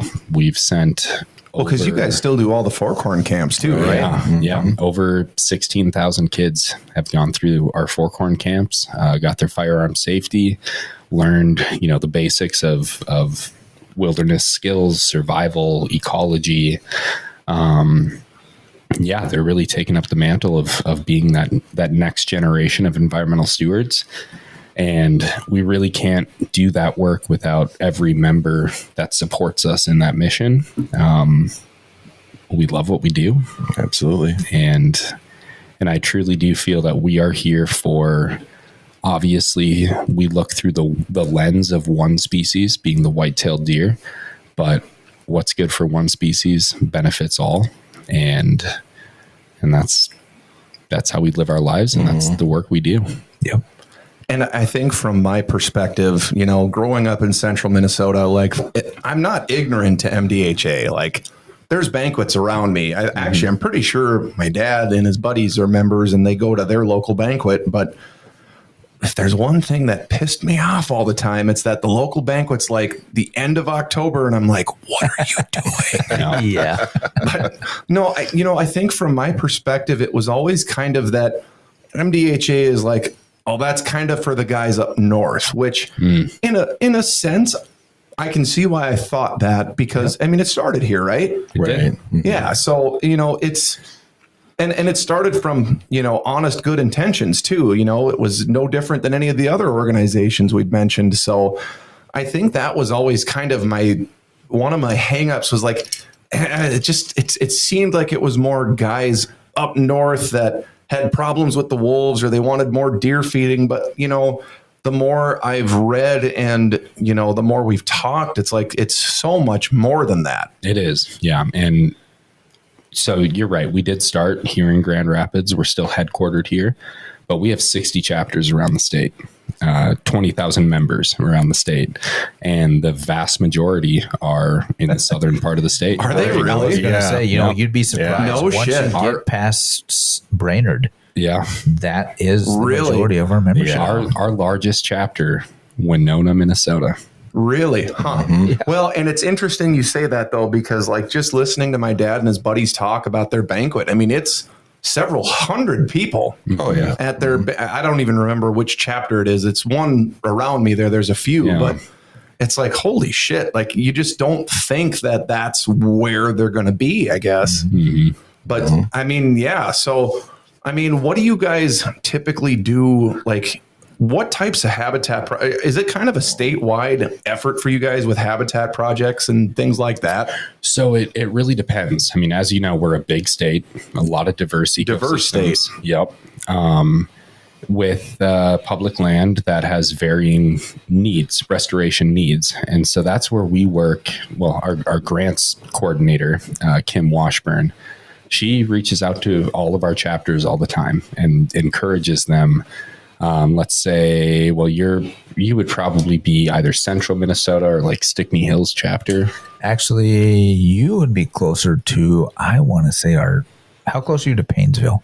Close enough. That's the one. That's where the banquet is. Tri-County Yes. River Bottom Yep. Bucks. That's where the banquet is. River Bottom Bucks. There you go. Yep. So Kim would reach out to Tri-County and say, find a WMA around you, talk to the land manager, find out what it needs, right? Maybe it needs bud capping to get through the winter. Maybe it needs wildlife openings. Maybe it needs some woody browse regeneration. Do you guys do burning at all? So we don't personally, but when we get grant funding, we then reach out to contractors to do the work. Burn permits are This state sucks for burning, man. subject, especially when you start looking at the insurance side of things. But so that we could spend hours on, but this state, we need so much more fire on the ground in this state, even up in this area. We need so much more fire on the ground than we are getting. And it's unfortunate because I think a lot of the legal hoops that we struggle to jump through now and the insurance hoops that are there exist because of a few really shitty instances in the past. And it makes it so much harder to get safe and prescribed, trained fire on the ground. No, you're absolutely right. But kind of the moral of what I was saying is not only does every dollar that MDHA raise go back into the state of Minnesota, we really do the hyper local level. So if you've got Tri-County that identifies this WMA that needs this project done to enhance that habitat, we can get the funding, we can make that project happen. And you as deer hunter Joe can have a vote, have a say in what that project should be, can contribute, can be boots on the ground and help out with that project and literally improve the public land in your own backyard. And there's not very many organizations out there that can say the same. No, he'd be Deer Hunter Ryan. Deer Hunter, wow. That's right. I was just saying in general. Deer Hunter Ryan. So after hearing all that, you signing up on that phone right there? I'm working on it. I know, dude. I was trying to log in here on my computer, and it seems to be extremely slow right now. I thought he was being rude and just no. I figured he was on a mission. That's what I was doing. But yeah, I'm getting there. Just give me a second. I hope your phone's faster than my computer trying right now. Yeah. See, I have faith in him. I knew he was doing something good. Yeah. He's like, yeah. So I need some verification on this, but unless I am a lot blinder than I think I am, I believe I am now signed up. Ooh, Dear Ryan Rothstein, welcome to the Minnesota Deer Hunters Association. We got to put him through the initiation now. Look at that. But peep that membership level too, though. What is it? I know. Where is it? That's a 3-year. Oh, wow. Yeah. He's dedicated. There we go. You've got me for 3 years. Don't disappoint me. I love it. Yep. Well, here's the thing. Now that you're a member, you get to tell me how to do my job. So if I disappoint you, that means you're disappointing yourself. We don't need to bring my wife into this. She'll tell me that. Oh, that's great. We're happy to have you as a member, and glad you joined. So, Right. Yeah. Well, appreciate it. you know, the more I talk to you guys too, I mean, it really has dispelled a lot of those, I don't want to say myths, but just my personal perceptions of like, oh, that's kind of an up north. That's the good old boys, deer hunters. That's up north. Like, yeah, I'm sure there are some. I'm not an employee of MDHA, so I can say this, but I'm sure there are some members that kind of are like that in certain areas. But clearly, the work you guys are doing on the ground is speaking for itself, because that's, I mean, as soon as we start talking public lands and habitat projects and you guys are all for it, you sold me. I mean, that's what matters at the end of the day. Yeah. Well, that's great to hear. And that's truly what I believe, is that anyone who lives in the state, whether they're a deer hunter or not, there is something that our organization does that means something to you, whether it's habitat for hunting or birding or Any kind of recreation, foraging really. or Access. hiking. Yeah, just going out and spending time in the woods. I think they call it nature bathing these days. Yeah, I don't know what the term is, But or the education side of things, you know, like we truly believe in quality education for all youth, especially when it comes to our ecological resources, our environmental landscape, and how best to engage or interact or preserve or enhance that landscape. See, I dig that, man, because I look at my cohort, like my age group, and man, the people that aren't in this field with me, I'm like, our education system has failed. Like, and it's not necessarily their fault. I mean, we don't as a society necessarily prioritize that environmental or ecological education, but God damn it, it is so important. I mean, we don't live without it. right, right. Especially Minnesota, where it's so important. Yeah. Well, it's kind of just in our blood, you know. Right. I don't know why. I don't know what it is about this state that we just seem to be more proud of that than a lot of other areas. But Yes. man, it matters. Absolutely. It matters because our quality of life is better for it. And not only that, our hunting is better for it. That's right. I mean, you know, again, if all you care about is that hunting aspect, great, your hunting's better for it. But even, you know, average Joe that lives in North Minneapolis, your quality of life is better because of the conservation ethic that we have here in Minnesota. And that is huge, because talk about going beyond just a mission statement for one organization. I mean, that's impacting everybody's life. Yeah. Absolutely. I don't care if you work on Wall Street or Sesame Street. If you are environmentally literate, you're going to do good work, you know, and we need that in every sector of this economy. And this is one thing that I should put in here before I forget. Every single time I end up at a conference with wildlife managers or habitat managers, without any shred of a doubt, what's going to come up is people want to work in this state, like in the wildlife field, in the natural resources field, because of the programs we have in place, because of the ethic that's here.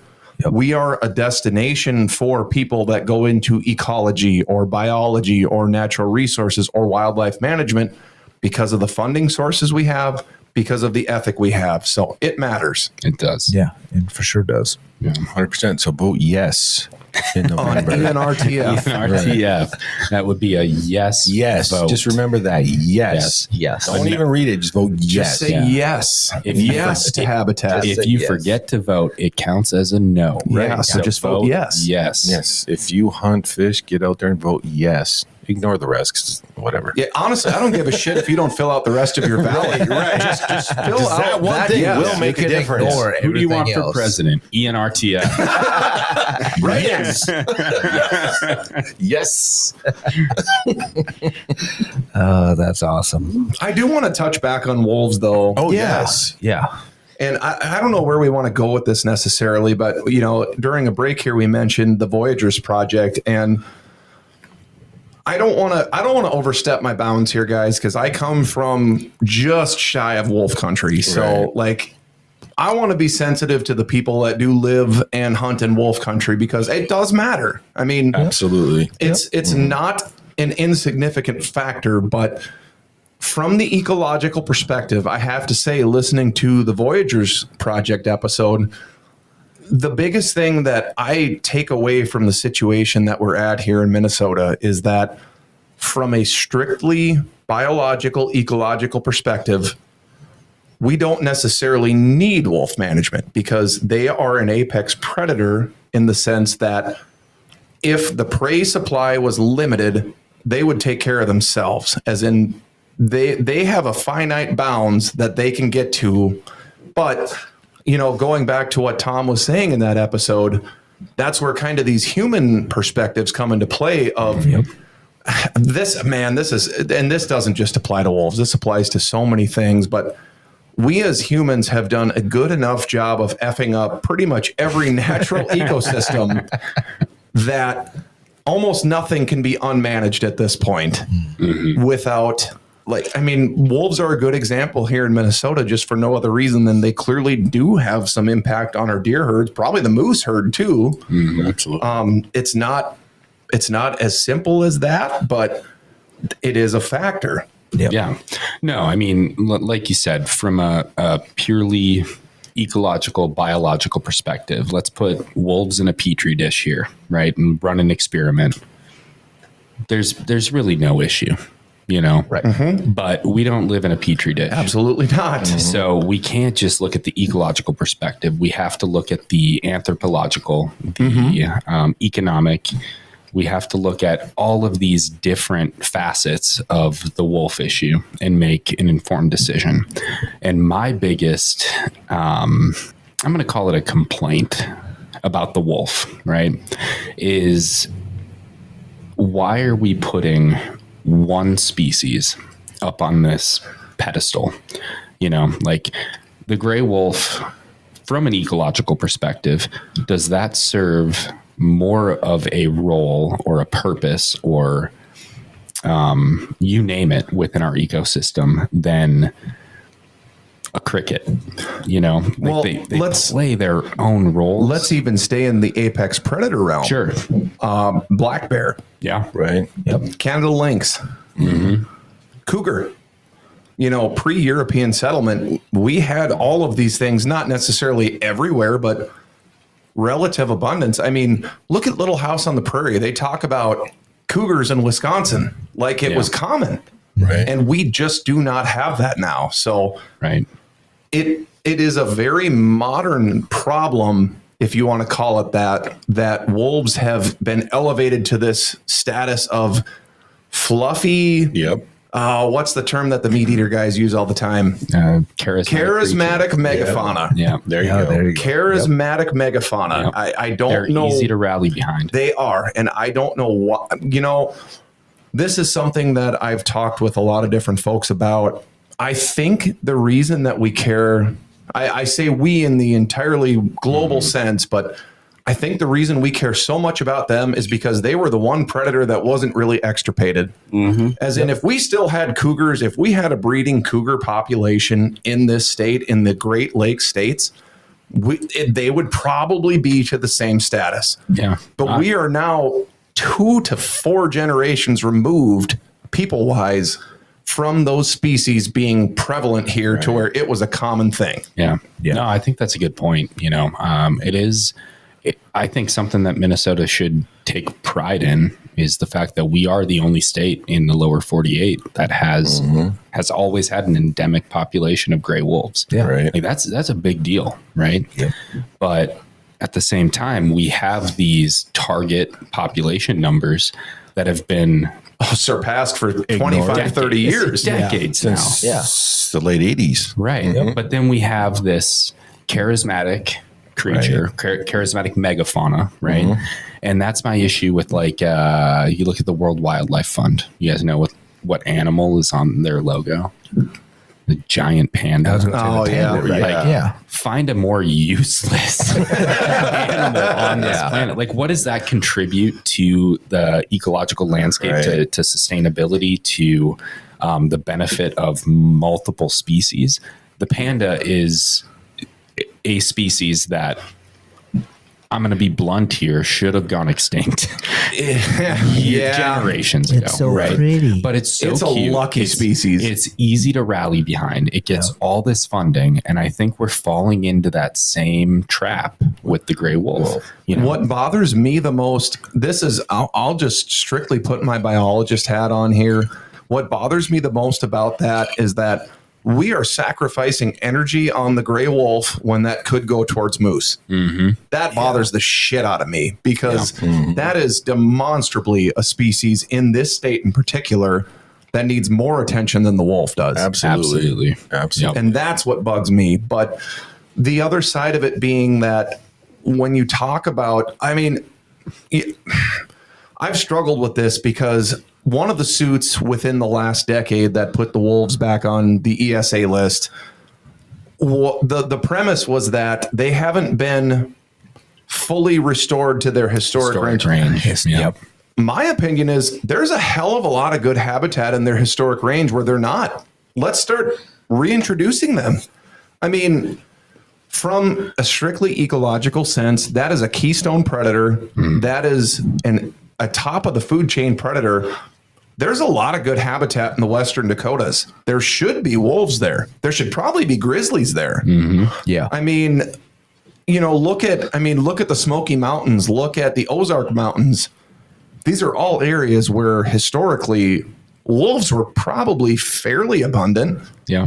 Why don't we start reintroducing those? Right. And why are we putting all of this time, effort, and money into protecting the population that we currently have in Minnesota, which is well above where it was designed to be, rather than these other locations? And why aren't we focusing some of these efforts on other species that should be restored in Minnesota? I mean, look at the caribou.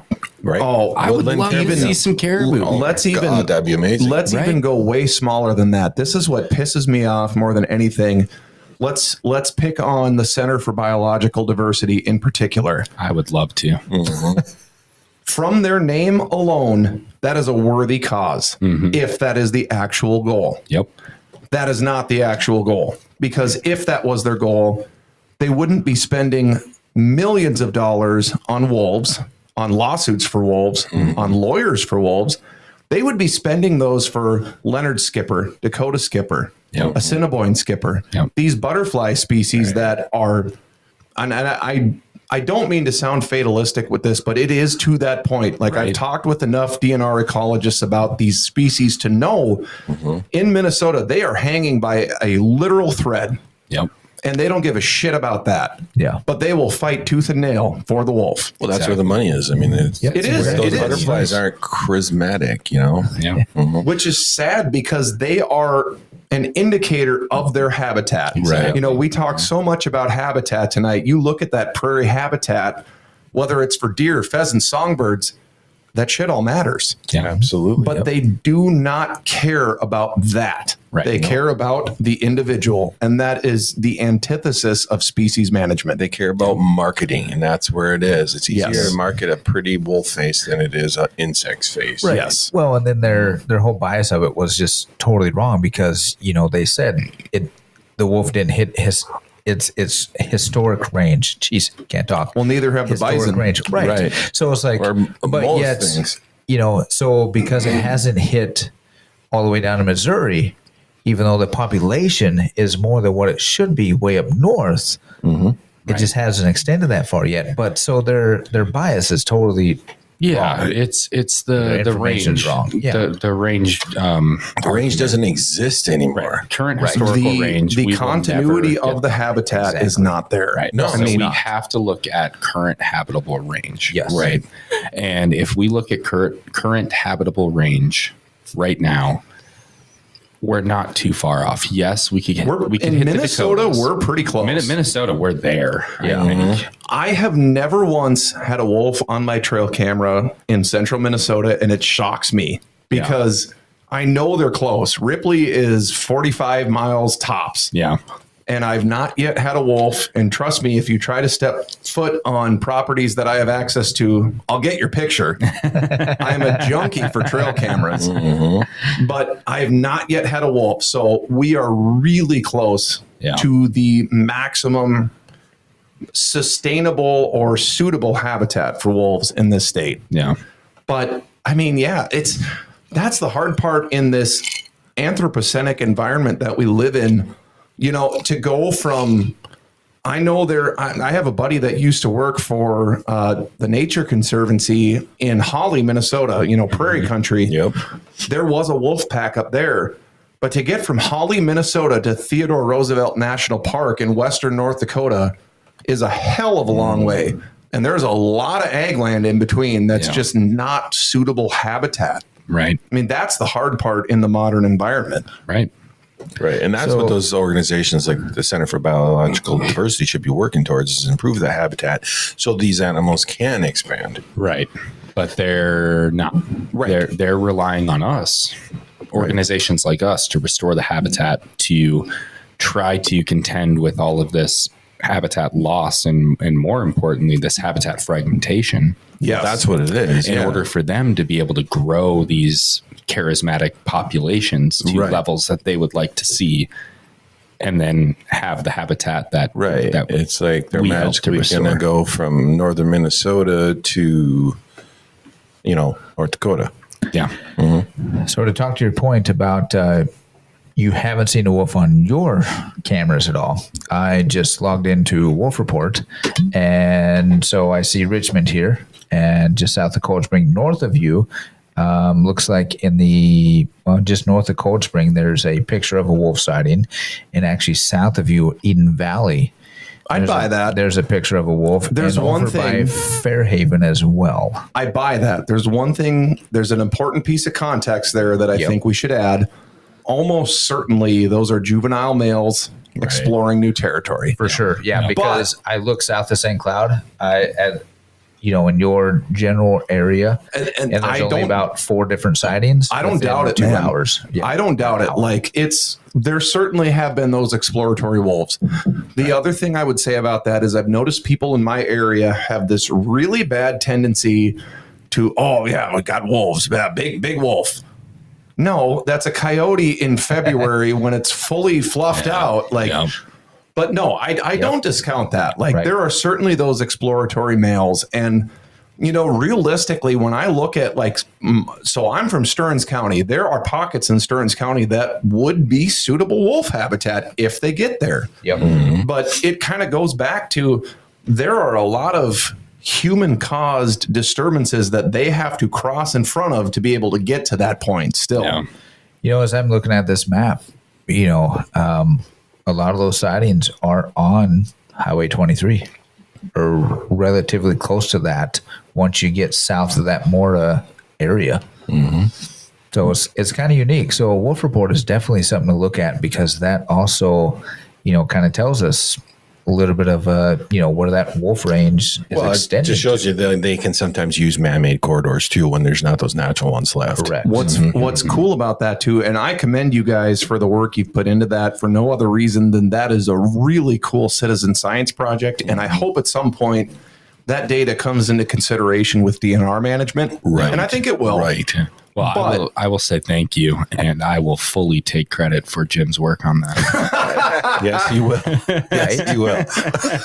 But the other thing I would say about that, though, and I mean this in sincerity, is that speaking of that corridor stuff, there have been a lot of studies on the West Coast, like British Columbia, where woodland caribou used to be there too. Mm-hmm. And they did find that wolves were using these man-made corridors, and it directly led to the demise of these woodland caribou populations. They were that sensitive to wolves having that much of a leg up. And I think that speaks to this bigger ecological picture that we don't know everything yet. Right. There's a lot we're still finding out. Oh, God. I mean, we know a lot more than we did 20 years ago, and certainly more than 100 years ago. Yeah, we still vote for people like Green. You mean to tell me we've studied them Senator for this Dick? long, and we just can't explain to why we can't hunt them yet? Yeah, I mean, why?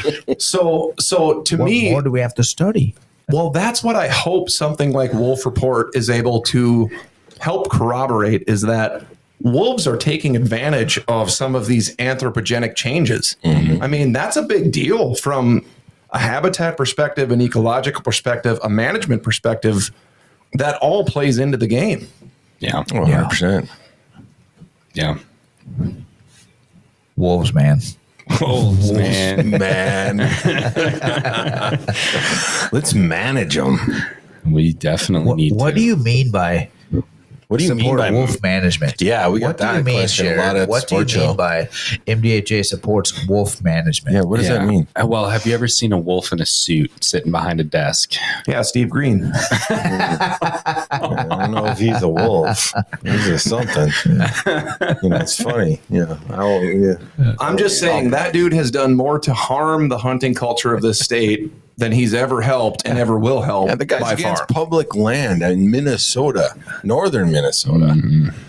That's not very Minnesotan of him. I will It's not. not. I will not tell you that you should or should not vote for him. Right. But I will tell you, support the ENRTF. Yes. And Vote he yes. does Oh, not. yes. And he does not. He does not. He support will it. vote no.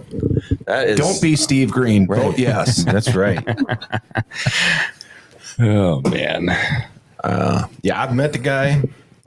I don't think he's. Well, I know he's not right on this topic. So, Dude, yes. I've never met him and I don't like him just from what I've read in outdoor news. Trust me, Like dude. I've met him too many times. I feel like I'm a pretty amicable guy. Like I can get along with a lot of people, but just from what I've read in outdoor news, I'm like, fuck this guy. Yeah, and I've met him, sat down, had a discussion with him, and that. Yeah, And you came away with the same impression. and I'd honestly never really heard of him before that discussion. And I didn't went in either. there with an open mind. Hey, let's just have a discussion. And yeah, he surprised me. There are just those people you will never win. Nope. And Yep. I don't have a good answer for that, but Yeah.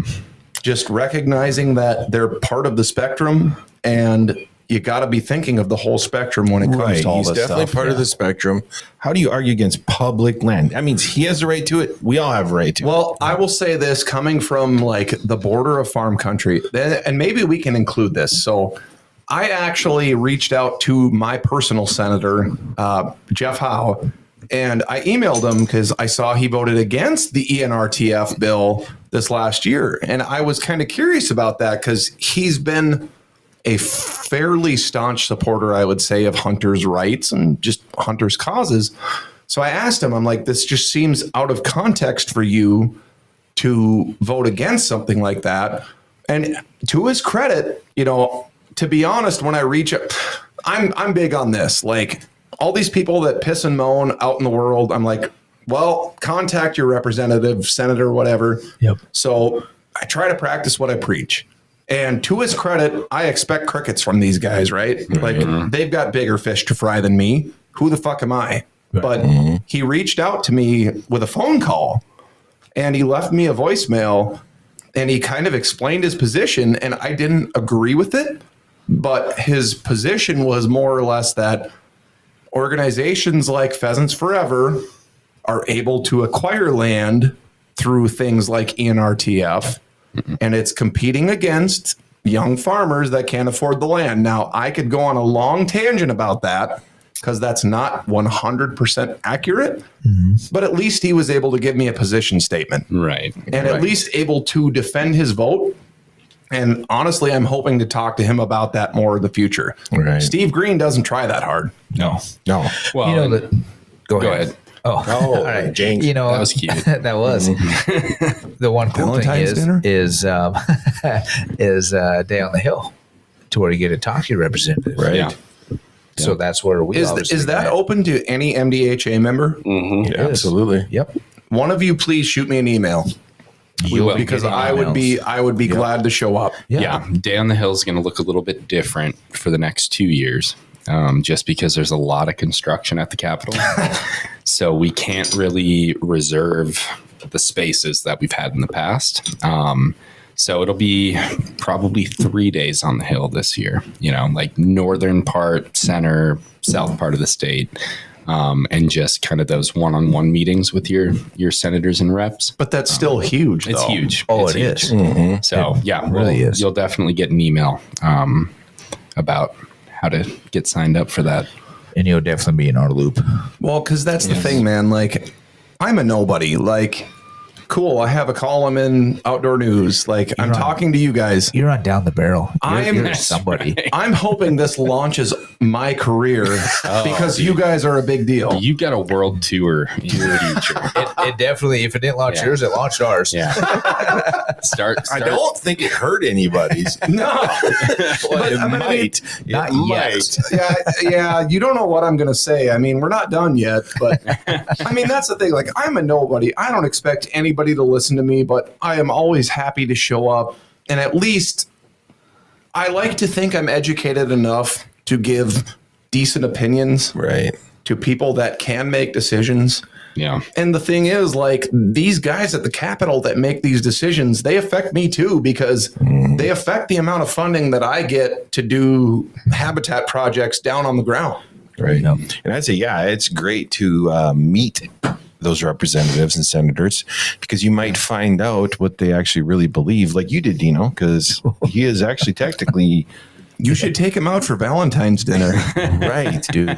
You met him, you understand him. Now you know for sure if you're going to vote for that guy or not. Yeah. Well, Yeah, and then it solidified my, when we met with your senator, Icorn. Icorn, yeah. It solidified everything that I have always thought of him and everything else, that he is a stand-up guy. He believes in what he says and what he does. And it's one of those things to where out of the whole day, I was impressed with him more than anybody just because He listens. he listens and he was willing, and not many are, to go across party lines to get done what needs to be done. And yeah, a That lot of was the the people we biggest talked to was takeaway like, from the day. forget it. Yeah. It's like a, They don't do seventh this. grader. I don't do this for them. It's like, come on. Well, and you guys are that's, fighting the same fight. You're an adult.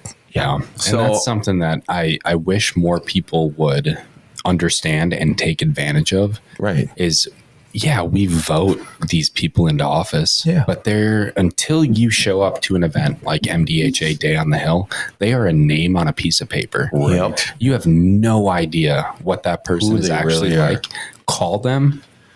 Try to set up a meeting. If you can't get a meeting, not a great sign. Well, If it you should can influence get a your meeting- vote. Exactly. Right. If you can get a meeting, that's great. Yeah. Right. Have that meeting and use that to inform Right. your vote. Use that to advance the issues that matter to you. But don't just check a box. Right. And I guess I That's have done to your give deal. a shout out to Icorn is he was not there that day. So we could not Yeah. get a meeting with him. But he called you, right? No, one of his assistants called him and said, hey, Okay. your constituents are there. Yeah. Yeah. He stopped what he was doing He up was here in Grand plowing Rapids snow in Grand and Rapids. had a call with us. Yeah. That's cool as shit, man. Yeah. Right. That's He good. stopped That's cool his as truck shit. from plowing and took our phone call. And we over talked to him for a speakerphone. good 45 minutes. Yeah, for sure. Yeah. And it's one of That's those things cool to as where shit. where I understand I'm not going to agree with everything, Well, no. that no. my don't have to, senator though. or Right. even with our organization, and or the DNR, you're not going to agree with everything. I don't even like you. Right. Exactly. But you know what? We can coexist. We do. We have a We do. podcast We can sew you together. two together. Right. Well, it'd take one hell of a thread, but But I mean, that's the thing, though. Like, I know this is an election year, and I don't want to make anything political, but at the same time, it's like so many people get sucked into this partisan bullshit. Oh, my God. And it's yes. like, for Christ's sake, look at what they actually are like as a person, and look at what they actually vote for. Right. Especially, again, nationally, I really don't give a shit who you vote for. Right. Statewide, countywide, that's where it matters. It's Right. going to have a much more direct impact on your life. Big time. Yep. And it's not as flashy. It's not the stuff you're going to read on Facebook or Right. Google News or whatever you use. But Yeah. that's the kind of thing where at least look at what they're like as a person. I mean, look at, I don't know. I have a representative up for election this year. I'm probably going to try to talk to her at some point, and she may blow me off. Fine. Well, Right. that speaks volumes to me. Yeah. If my vote is not worth enough for at least one of your staff to reach out to, well, you told me all I need to know. Right. Absolutely. Yep. And maybe that's something that that we don't do enough of is we maybe take it for granted. We don't talk to our politicians enough, our elected officials, to even get our opinions or our voice across. Maybe we As don't hunters, we don't do that enough. But that's where an organization like MDHA, be it any organization, any of them, does for you. Right. What I will say though too, we as organizations, as conservation organizations, and I alluded to this in that piece for the NRTF, organizations are great at getting things done on the ground, horseshit at telling people about it. Yeah. And it's hard though, right? Because how do you reach anybody these days? Like there are so many media channels, whether that's online, print, email. I mean, there's tough. It's a million of them, but we're so good at getting things done, but so bad at telling people like this is why it matters. Yeah. And like if I do anything through my column with Outdoor News, that's what I'm hoping to do, is like at least shed some light on all the good things that are happening as a result of, yeah, you're a Ducks Unlimited member or a PF member, MDHA member. This is where your dollars went. Yeah. Something good happened because of that. Well, you're absolutely correct. And that is 100% why we hired Jim. I think that's what your job description says is we do great work. We don't tell anyone about it. Right. Go spread the word. Right. Yeah. Exactly. So that's what we're trying to do. That's the mission.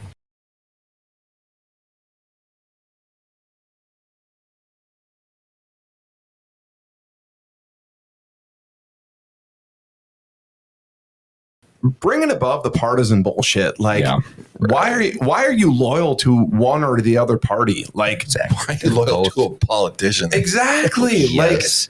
Like, what do you care about in your daily life? Like, for me, it is habitat. It is wildlife. It is the things I see on the ground. Like, that is what matters to me. And I'm going to vote for people that will generally support that. I don't give a shit what letter they have next to their name. Right. Well, exactly. And I feel like if we all, as sportsmen, outdoors people, if we all had that mentality, we might be a little better off for it. Yeah, I agree. And the problem is to vote beyond the letter next to the name. It takes work. It does. And that's where I think that work can be a little bit prohibitive for a lot of people. But if you join an organization like MDHA or PF or DU that has a strong advocacy aspect to the work that they do, they can do a lot of that work for you.